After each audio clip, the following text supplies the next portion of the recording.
In this run of episodes, the Bunker household isn't just loud. It's unstable in that uniquely familiar way where everyone is doing the right thing in their own head, and yet every good intention turns into a fresh argument the moment it hits the living room air. The baby, Joey, has shifted the entire gravity of the family. Gloria and Mike are trying to learn parenthood in real time, with no sleep and no manual that actually works. Edith is doing what she always does, hovering, helping, worrying, and trying to keep the emotional temperature from boiling over. And Archie is reacting to the baby the same way he reacts to everything he can't control, by trying to control it harder, faster, and louder, as if volume itself can keep the world from changing. It begins with something that should be harmless, the idea of donating old clothes to church. Gloria shows up with Joey and starts talking about giving things away as if it's the most normal, decent thing in the world. For Gloria, charity is simple. If you have extra, you share it. For Edith, it's a chance to do something kind and feel useful, and also a chance to fuss over the baby at the same time, which is basically her favorite hobby. But for Archie, the word donate triggers the same internal alarm as the word lose. He doesn't hear help people. He hears someone is about to take something that belongs to me. He starts insisting his clothes are too good, too valuable, too respectable to end up on someone else's back. It's not logic. It's pride.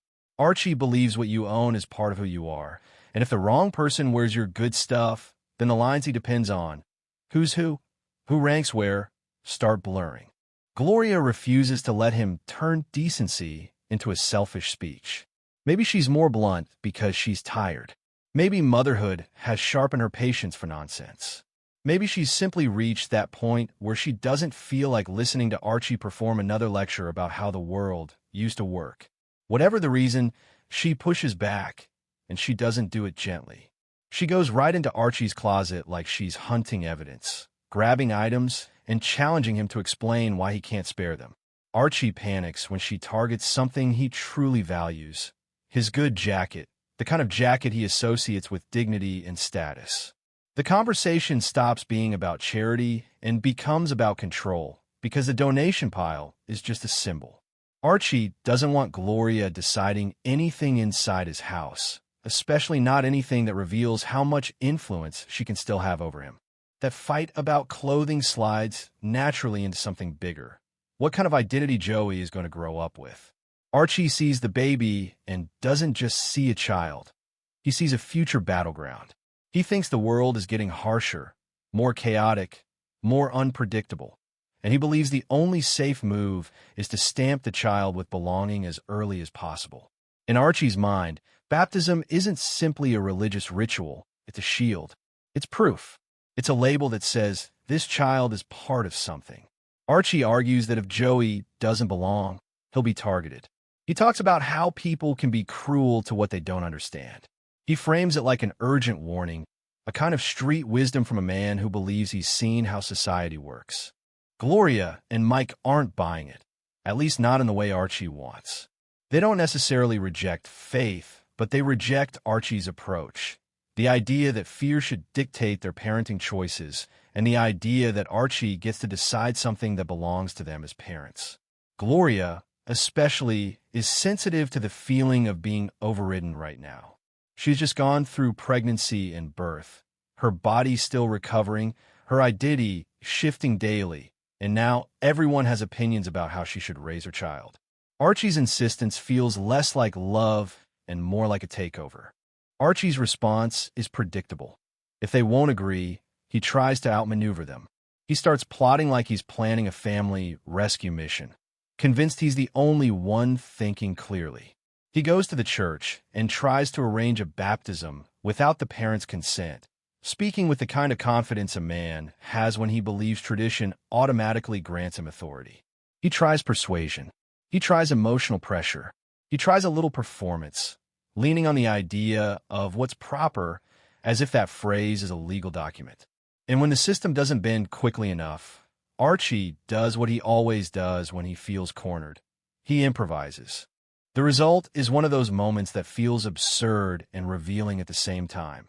Archie essentially staging a baptism himself in a way that's both comedic and strangely sincere. He isn't doing it to be cruel. He's doing it because he's scared. He believes he's protecting Joey. He believes he's saving his grandson from a future Archie can't tolerate imagining. But the method is still a betrayal. He's making a huge decision for someone else's child, and he's doing it behind their backs. When Gloria and Mike find out, the reaction isn't just anger. It's the deeper kind of hurt that comes when you realize someone you love will cross your boundaries if they think their values matter more than your rights. While that conflict is burning, Mike and Gloria have their own crisis, one that has nothing to do with church and everything to do with the daily pressure of parenthood. Parenthood has turned their relationship into a constant negotiation. Who sleeps, who feeds, who listens, who gets a moment to breathe, who feels invisible. Gloria is locked into Joey's rhythm in a way Mike can't fully understand. When Joey cries, her entire body responds. Even when she's trying to relax, part of her mind is scanning for that sound. Mike wants closeness with Gloria, wants intimacy, wants a sense that they're still a couple and not just coworkers keeping a baby alive. He tries to create a quiet moment, a grown-up moment, a reminder of who they were before the crib and the bottles and the constant fatigue. But the baby's presence hangs over everything. Gloria thinks she hears Joey crying. Mike insists she can't hear it, that it's probably nothing, that she's imagining it. He tries to keep the moment from collapsing. Gloria calls to check anyway. When she learns Joey is actually crying, she bolts because she can't do anything else. The baby's needs override everything. To Gloria, that's responsibility. To Mike, it feels like rejection. It's not just about that one moment. It's the accumulation of many moments where he feels second place, pushed to the margins, expected to be patient forever without being seen. Mike finally explodes, and the explosion is emotional more than cruel. He says the thing exhausted partners sometimes say when they feel powerless, that there's never a right time, never a window, never space for us. Gloria fires back with the truth Mike doesn't live.